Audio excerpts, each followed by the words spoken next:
Michael O'Brien is a casual sports bettor that wanted to change sports betting for the near future. He started a TikTok account that has paved the way for TikTok sports betting. Right now, he has 38,000 followers due to the interest of sports betting from the younger generations. Him and his friend Trent knew that sports betting would be more content-oriented. I actually got into sports betting maybe my senior year of college. It was just something casual. Like I just thought it was fun. It gave a little bit of extra incentive watching the games and being with all my buddies doing it. And then, I had that in the back of my head that I had met Trent the year prior, and he said sports betting was going to be huge and that there was going to be a massive social component. And that's kind of how I ended up here. Before making his picks, O'Brien spends time looking at schemes and player matchups. We're not algorithm guys. Me and Gavin don't really believe in the algorithms. The one thing that we do is we spend a lot of time, especially for me, if I'm making a pick, I'll use college basketball as an example. The one thing that I really look into is matchups, especially coaching styles and schemes. I think scoring depth in college basketball is really important. Your best guy is not always going to have 20 points. So it's really important to me that when I'm betting on a team, there's 3 or 4 guys that can go get 15, 10, 11, 12 points. And then, it's all about conversations too, right? Like Gavin and I will have a conversation about a team and a matchup, and he'll be on a completely different side. And then it turns into a little bit of, well, did you think about that? Did you think about this? And now you're seeing it from 2 perspectives, and that makes it easier to form the bet as well. O'Brien says the easiest sport to bet on are the sports you know about the most. I think it'll vary from any person you ask. And really the easiest sport is whatever sport you know the best. I find that the people that kill it on certain sports that I just have no idea what I'm doing, it's because they played the sport their whole life. They watch a sport their whole life. O'Brien shares a story about how one silly bet made him a couple grand richer. I think the most I ever made on a bet was a couple grand, and it was over COVID. But the only thing you could bet on was Russian table tennis.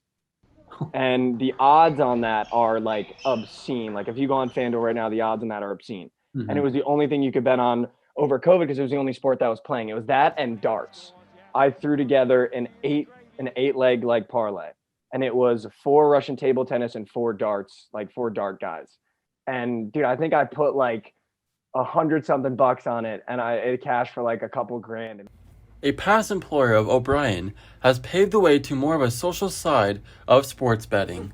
No, absolutely. I think the one reason why is because when I was working at Book It and I made that transition onto the social side, we saw a lot of success on TikTok. And right now, if I had to give any advice to anyone trying to get into any industry, whatever it is, and they're trying to be an influencer or trying to be a content creator, we have the platform that makes it the easiest to go viral and grow a following of all time at our fingertips right now. There's a community of sports bettors on TikTok, and it is the younger generation. And when we were talking about how to grow a following, TikTok is it, because not only is it the easiest platform to go viral on, but it also has the best conversion rates, right? So if you're going viral on TikTok, all these guys are going to follow you on their other platforms. O'Brien understood what made his profile go viral. I think one, I think I have a good read on content at this point. I think I knew what was going to hit. If you study TikTok, you'll know what's going viral and what people are doing to go viral. There could be a kid on TikTok that hits 100% of his picks every single day. But if his content's not great and it's not reaching the audiences, he's never going to be big. And then, your second question is the hardest question of all time, because it's like, how do you sustain it now? And, there are days where I'll go up 2 followers. There are days I'll go up 1,000 followers. And, the highs and lows of social media are definitely real. And, that's the hardest thing that we're trying to figure out now is, okay, how do we keep it consistent? And not only how do I keep it consistent, but how do I keep beating my video from yesterday? When it comes to sports betting, there will be some sacrifices that will be made. Michael explains how time-consuming sports betting actually is. It's the whole day, though. The whole day. And there's been days where I don't get back to my friends for like 2 days because the slates are so big and we're prepping for a podcast episode and we have to run across town to do this. And it's like, there are some days where, it takes me 3 days to get back to like my best friend. So in terms of the effect, it's just hard work. If you want to get to where, you envision and dream yourself to be, it's going to be a whole day. It's going to be a whole week. It's going to be a whole month. Michael believes the hardest part about sports betting is the accuracy of the picks and the human element factor. The hardest part about sports betting, especially for what I do, is everyone thinks that you should be 100% every single time. But at the end of the day, I think people forget too that you're betting on human beings. And, when you take a sample size of your week, you probably have more bad days than you do good days. And a lot of people think like it should be a lock that this is free.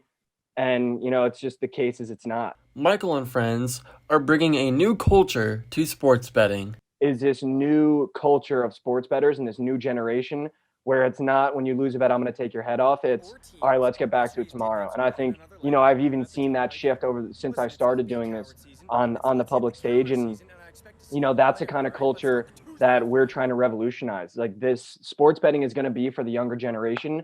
And the younger generation is starting to buy into the fact that, it's us together against the books. It's bringing people all together to try to beat the books. It's not competing against one another. The way that Michael looks at sports has changed due to betting. It has had a massive impact on it because whenever I go to a game in person, whenever I watch a game, I feel like I want to have a little bit more at stake than just, my fandom.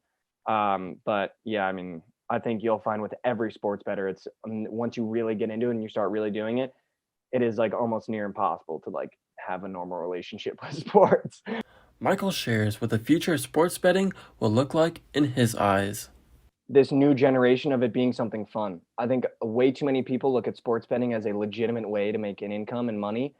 And, that's something that not frustrates me, but I think sports betting has such an ability to be, something that brings people together and to be so much fun.